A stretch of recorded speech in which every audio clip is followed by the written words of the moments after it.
Good evening everyone. हमारा channel share capital को आप लोगों को स्वागत है। तो हमारा जो पहला वाला वीडियो था H1B वीसा के ऊपर कि H1B वीसा होता क्या है, उसको यूएसए गवर्नमेंट क्यों इम्प्लीमेंट किया था 1990 से, तो उसके प्रोस और कॉन्स क्या है वो सारा हम लोग डिस्कस किए थे। उसका मैं वीडियो लास्ट को लिंक में ऐड कर दूँ, आप लोग वहां से जाके चेकआउट कर सकते हैं। ठीक है। तो आज का टॉपिक ऑफ डिस्कशन रहेगा गोल्ड कार्ड वीसा, कि गोल्ड कार्ड वीसा होता क्या है, तो यूएसए गवर्नमेंट उसको क्यों निकाला है, तो इसका प्रोस और कॉन्स क्या होता है। ठीक है। चलिए बिना किसी देरी करते हुए आज का वीडियो हम लोग शुरू करते हैं। कोई भी देश का कोई भी देश का सिटीजनशिप का जो प्रूव होता है, कुछ ना कुछ कार्ड होता है। जैसे कि हमारे इंडिया में हो गया आधार कार्ड, यूएसए में हो गया आपका ग्रीन कार्ड। मतलब अगर हमारे पास इंडिया का आधार कार्ड है तो मैं इंडिया का सिटीजनशिप हूँ, अगर आप यूएसए में हैं, यूएसए का ग्रीन कार्ड आप लोगों के पास है तो आप लोग हो गए यूएसए का सिटीजनशिप हो गए। ठीक है। तो उसी ग्रीन कार्ड जो इम्प्लीमेंट हो रहा है यूएसए, तो फॉरेन इन्वेस्टर लोगों के लिए, मतलब फॉरेन लोगों के लिए हम लोग जाके भी यूएसए सिटीजनशिप ले सकते हैं, मतलब ग्रीन कार्ड ले सकते हैं। उसके लिए कुछ नया terms and conditions Donald Trump government ने निकाला है फरवरी 25 तारीख को। तो उसी के ऊपर हम लोग डिस्कस करेंगे। ठीक है। तो अभी क्या किया है ना, यूएसए गवर्नमेंट एक कार्ड निकाला है, उसको बोलते हैं गोल्ड कार्ड वीसा व गोल्ड वीसा या ट्रम्प गोल्ड कार्ड। तो उसके थ्रू क्या होगा कि आप क्या करें ना, $5 मिलियन अगर यूएसए में इन्वेस्ट करते हैं, यूएसए गवर्नमेंट को देते हैं, तो आपको यूएसए का सिटीजनशिप मिल सकता है, जो कि लगभग ग्रीन कार्ड के हिसाब से लगभग फैसिलिटी प्रोवाइड करेगा, एक दो फैसिलिटी को छोड़ के। ठीक है। तो $5 मिलियन मतलब हो गया 42-45 करोड़, या आप हिसाब कर लेते अभी 87 के हिसाब से एक डॉलर हिसाब कर लेंगे तो 43.5 से 44 करोड़ आसपास हो रहा है। मतलब हमारे जैसा नॉर्मल लोग वहां पे ग्रीन कार्ड नहीं ले सकते, जिसके जो लोग 43 to 44 45 करोड़ तक इन्वेस्टमेंट कर सकते हैं, वो लोग वहां का ग्रीन कार्ड एक्सेस कर सकते हैं गोल्ड कार्ड वीसा के थ्रू, अभी जो नया यूएसए गवर्नमेंट निकाला है। ठीक है। इसको मतलब बड़े बड़े जो एचएनआई लोग हैं वो लोग इन्वेस्टमेंट कर सकते हैं। ठीक है। तो अभी देखते हैं, देखिए, गोल्ड कार्ड और Trump card is a proposed type of residency permit for the United states which would allow investors a path to residency and citizenship if they are allowed to pay $5 million। ठीक है। USA में अगर $5 million वो लोग पे करते हैं तो यूएसए सिटीजनशिप हो सकता है। ठीक है। तो ये कितना, USA president Donald Trump announced a new pathway for foreign investors seeking permanent residency in the United States and ultimately American citizenship through a gold card on Tuesday, that is February 25th। फरवरी 25 को वो rule आए, जिसके through आप लोग American citizenship हो सकते हैं $5 million अगर अमेरिका में इन्वेस्टमेंट करते हैं।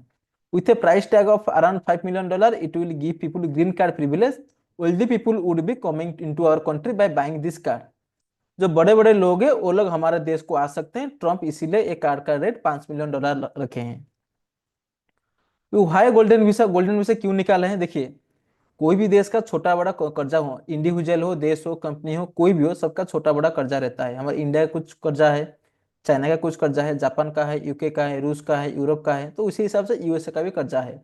यूएसए क्या है कि ज्यादा कर्जा वाला देश है, क्योंकि जिस देश में ज्यादा बिजनेस होता है, जितना ज्यादा बिजनेस बढ़ता है उतना ज्यादा कर्जा होता है। आप देखिए, अदानी अंबानी का सबसे ज्यादा कर्जा है, उसी हिसाब से असेट भी होगा, तो यूएसए का भी सिमिलर है, ज्यादा कर्जा है। कितना कर्जा है? $38 ट्रिलियन, जो कि एक साल पुराना डेटा है। आप 38 ट्रिलियन टू 40 ट्रिलियन आसपास पकड़ लीजिए। ठीक है। तो डोनाल्ड ट्रम्प बोले कि जे अगर मैं $5 मिलियन एक एक गोल्ड कार्ड का करूंगा, अगर हमारे पास 100 भी आ जाता है ओल्डी पीपुल, तो हमारा हो जाएगा $500 मिलियन, हम लोग को कलेक्शन मिल जाएगा।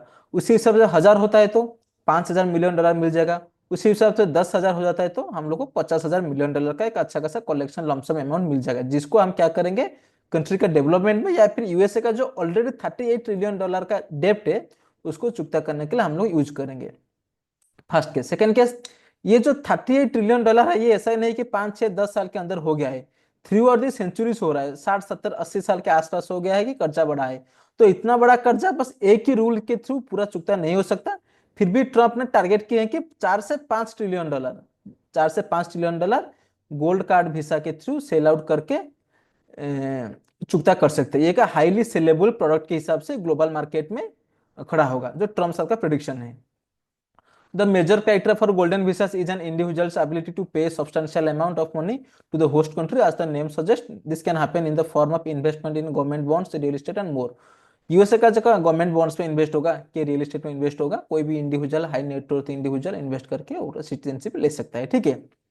Residence rights in exchange for a defined economic contribution to the host country. Host country मतलब जिस कंट्री ये रूल्स को लाया है, मतलब यहाँ पे अमेरिका होस्ट कंट्री $5 मिलियन के बदले अपना सिटीजनशिप बेच, अब ऐसे बोल सकते हैं कि अपना सिटीजनशिप को वो $5 मिलियन से बेच रहे, आप दीजिए 43.5 करोड़ रुपए, अमेरिका सिटीजनशिप हो जाइए।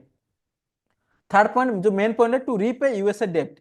यूएसए का जो डेट है उसको रीपे करने के लिए ये मेन हुआ है, ठीक है।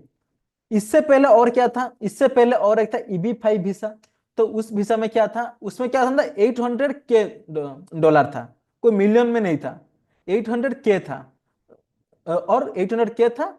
On some for targeted employ जो लोग हैं उन लोगों के लिए 1 लाख, सर आपका 10,50,000 डॉलर था, मतलब 8 लाख डॉलर से 11 लाख डॉलर के अंदर ये जो सिटीजनशिप मिल रहा था EB-5 वीसा के अंदर। लेकिन ये क्या किया है ना, ये इस बार इसको 5 मिलियन डॉलर बता दिए हैं। मैं और एक चीज बताना चाहता हूँ out of the contest. Last time जब EB-5 वीजा हुआ था, इसका जो पैसा था उसको ट्रम्प के फैमिली मेंबर से मिस रेगुलेट किए थे, उसी के फैमिली मेंबर से मिस रेगुलेट किए थे, ठीक है।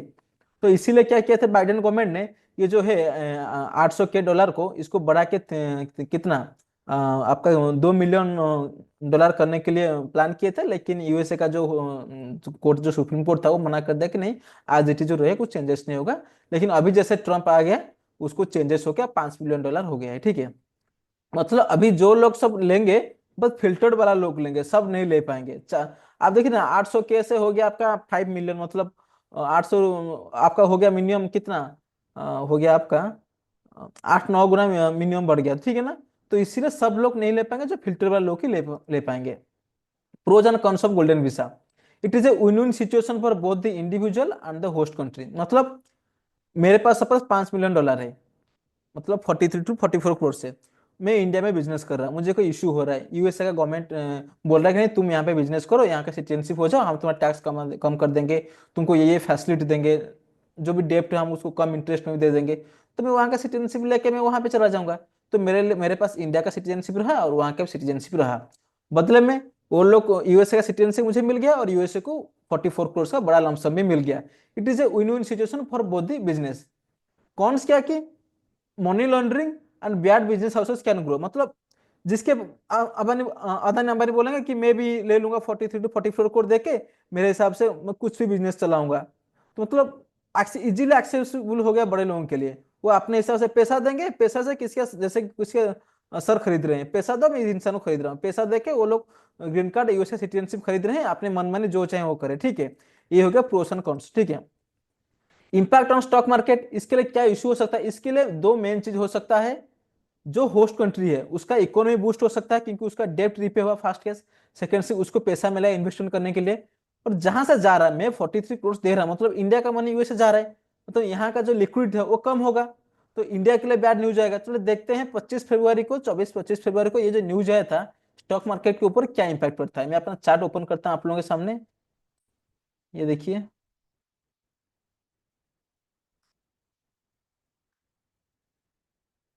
ठीक है। ये हो गया, ओके सो डिलीट करता हूँ। आपका 25 फरवरी, दिसंबर, सॉरी 24-25 फरवरी, देखिए, ये हो गया 21 फरवरी, 22-23-24 में डिसीजन हुआ, 25 तक चला ये न्यूज। जब भी न्यूज 22-23 फरवरी का आया, नेक्स्ट डे मार्केट खुला 22,763 से कितने तक गिर गया ये आपका, देखिए यहाँ से 22,763 से ये हो गया आपका 22,726 से आपका गिर के आ गया 22,500 तक, ठीक है। तो आपका मिनिमम 300 पॉइंट मार्केट गिर गया, क्योंकि उस दिन यूएसए मार्केट बढ़ा था, आप लोग चेक कर लीजिएगा। क्योंकि इंडिया से लिक्विडिटी कम होगा। इंडिया से अगर 1,000 लोग भी चला आता है ना, और 1,000 लोग भी चले आते हैं ना, तो काफी बड़ा लमसम अमाउंट इंडिया से चला जाएगा ना, इसलिए वहाँ इंडिया का लिक्विडिटी हैम्पर होगा, ठीक है। जो कि स्टॉक मार्केट के लिए नेगेटिव न्यूज था, इसीलिए उस दिन मार्केट गिरा था। तो ठीक है, आज का वीडियो कैसा लगा आप लोगों को नीचे दिए गए कमेंट सेक्शन में जरूर बताइएगा। चैनल को लाइक शेयर और सब्सक्राइब भी कर दीजिएगा। आज के लिए इतना ही।